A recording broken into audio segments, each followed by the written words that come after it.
Welcome to the deep dive. We're part of the Urban Herald team, and like always, our mission is to, well, get past the headlines, dig a bit deeper into our sources, and bring you the key takeaways. Today, we're going to really explore the life and the incredible legacy of someone who just completely changed the game for food, for travel, and even for media itself, Anthony Bourdain. Yeah, I mean, when you think about Bourdain's pet, it's pretty wild, isn't it? How does this guy, this sort of self-described kitchen bad boy, from the tough New York scene, become this global cultural figure? It's more than just jobs and shows. It's this fascinating, sometimes really surprising story, and we want to unpack some of that today. Look at what drove that immense curiosity he had. It really is. Yeah. And the thing about Bourdain, what makes him so compelling, is he wasn't just showing you food or places. He used them brilliantly, I think, as a way into understanding, well, people, Yeah. humanity. He kind of dared us, didn't he? Yeah. To drop our assumptions, get a little uncomfortable maybe, and develop this real empathy for others. So in this deep dive, we'll look at how he actually did that, how he built that impact, and importantly, why his voice, his specific way of seeing things still feels so relevant right now. Okay, let's start right at the beginning then, because his background, it kind of contrasts with that rebellious image later on, doesn't it? He was born in Manhattan, June 56, but mostly grew up in Leonia, New Jersey. Pretty comfortable middle-class life is how he described it.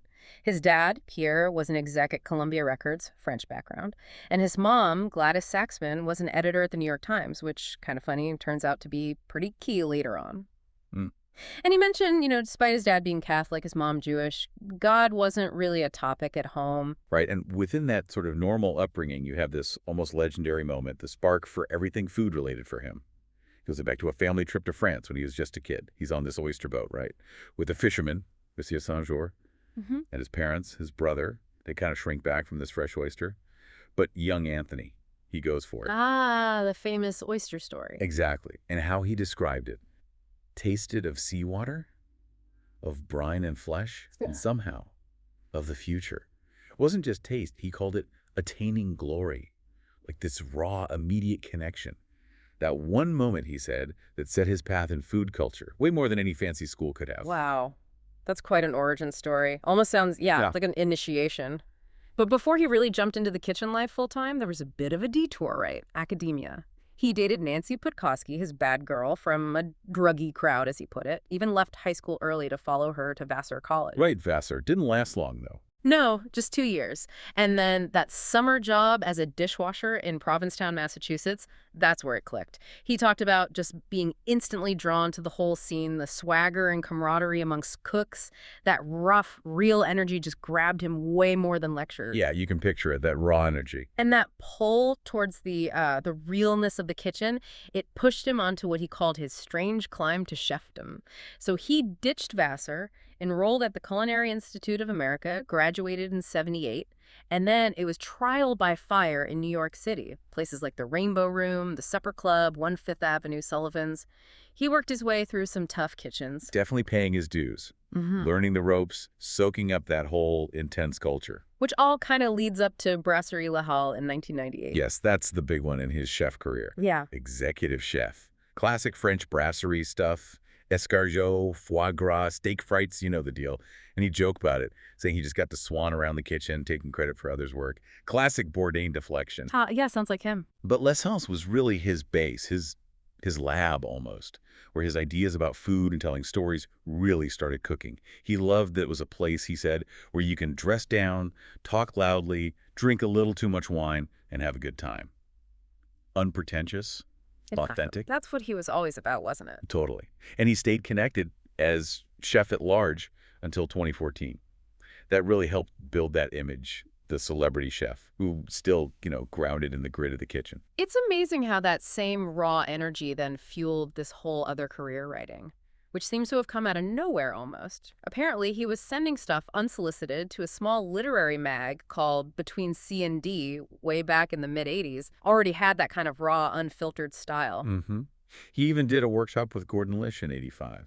Tried writing some culinary mysteries, Bone in the Throat, Gone Bamboo. Didn't exactly fly off the shelves, those ones. Right, but it was honing that voice. Exactly. And then came the lightning strike. 1999, that essay in The New Yorker, "Don't eat before reading this." Yes, the breakthrough. And it wasn't just luck. Remember his mom, Gladys, the editor at the Times? Yeah. She passed his piece to a friend, Esther Fain, who happened to be married to David Remnick, the editor of The New Yorker. Wow. Talk about serendipity. Right. And that article just detonated. It ripped the lid off the seedy underbelly of restaurant culture. Just unflinching honesty. Talk about drug use, what really happens to food sometimes. It was shocking. People hadn't read anything like it about restaurants before. Changed the whole conversation overnight. And that piece became the seed for Kitchen Confidential, right? Published in 2000. Absolutely. He expanded on it. And the book, well, it wasn't just a bestseller, it was a phenomenon. Gave everyone that insider's view with his, signature dark humor, the brutal honesty, that literary style he had. And crucially, maybe the most shocking part then, was him opening up about his past heroin addiction. That raw, personal stuff. Yeah. That wasn't just the chef's memoir anymore. Not at all. It launched the whole Anthony Bourdain legacy in media. Made him way more than just a cook. He kept writing, too, a cook's tour, medium raw, the nasty bits. Yeah, and his style was always there, that sharp wit, the refusal to compromise on honesty, mixing high culture, low culture. He could find something profound in a street taco or a three-star meal. Food was always the lens, the gateway, as he put it, to understanding human nature. He just cut through all the usual food writing pretense. And that ability to connect, it just jumped right onto the screen, didn't it? First, with a cook's tour on the Food Network, 2002, 2003. That kind of set the blueprint. Food, culture, but also his personal journey woven through it. Yeah, that was the start. But the real game changer, the thing that made him a global name, was Anthony Bourdain. No Reservations, Travel Channel, 2005 to 2012. The format was just perfect for him. His funny, smart commentary while diving headfirst into local food, local life. That got him Emmys, made him a huge travel documentary figure. And then he took it even further with CNN, launching Anthony Bourdain, Parts Unknown in 2013. Right. Parts Unknown was different. It wasn't just food and travel anymore. He started tackling bigger things, cultural issues, politics sometimes, the aftermath of conflict. That's when he got the Peabody Award in 2014. Exactly. And the Peabody Committee, they really nailed it. Praised him for expanding our palates and horizons in equal measure. Called him irreverent, honest, curious, never condescending, never obsequious. He had that great quote about his approach, didn't he? Yeah, something like, we ask very simple questions. What makes you happy? What do you eat? What do you like to cook? And everywhere in the world, we tend to get some really astonishing answers. So simple, but so effective. And he used that simple approach to look at really complex situations. Lebanon after the conflict, or Detroit facing urban decay. It proved his point, didn't it? That you can learn a lot about a person, a society, a country, and a culture by what they eat. Food is the way in, always. So, tying this back to his image, that culinary bad boy, the rock star chef thing, it was partly cultivated, sure, but it felt real too. He owned his rough edges, the swearing, talking openly about drugs. That line, "Your body is not a temple, it's an amusement park. Enjoy the ride." That kind of sums it up, right? Absolutely. And I think that raw authenticity, admitting his flaws, that's what people connected with. They could cut through the usual polished celebrity stuff. But he wasn't just about the image. He used his platform. Oh, definitely. He was a sharp cultural critic, always championing realness, and especially the working class cooks, the people actually doing the work. He famously slammed the James Beard Awards for being so overwhelmingly white. Said it looked like the Republican National Convention. I remember that. He didn't hold back. No, and he didn't just complain. He suggested solutions, like funding legal aid for immigrant kitchen workers. That criticism of the food industry came from a place of wanting fairness, of social justice. He cared about the people behind the scenes. Which ties into his whole philosophy, really, that humanistic view of food and travel. Believing that sitting down, sharing a meal, that's the quickest way to understand someone else, to break down walls. His shows always pushed that. Going curious, no judgment. Find the dignity in the street food stall just as much as the fancy restaurant. It was about connection. Exactly right. And that philosophy led to this huge, varied impact he had. He totally changed food TV, made it about culture, history, real conversations, not just recipes. Yeah, it became much smarter. He built bridges between cultures, using food as the common ground, pushing back against simple us versus them narratives. He changed how people wanted to travel, seeking out the real deal, the local spots, not just the tourist traps. Get off the bus. Get off the bus. And like we said, constantly highlighting the immigrant workers, the backbone of hospitality, making the invisible visible. But beneath all that amazing output, that public energy, there were deep struggles. His relationships were complicated. Long marriage to Nancy Podkosky, then to Octavia Busia, mother of his daughter Ariane. Constant travel put a huge strain on things. Yeah, the price of that life, I guess. And then his final relationship with Asia Argento.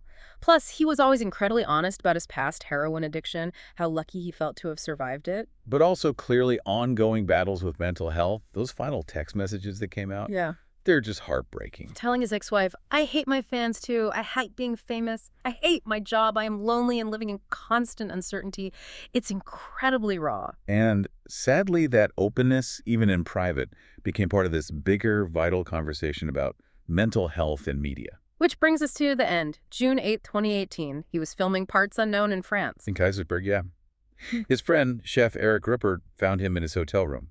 The authorities confirmed it was suicide, hanging. The reaction was just immense. Global shock. So many people felt like they lost a friend, someone they knew through the screen. It was profound.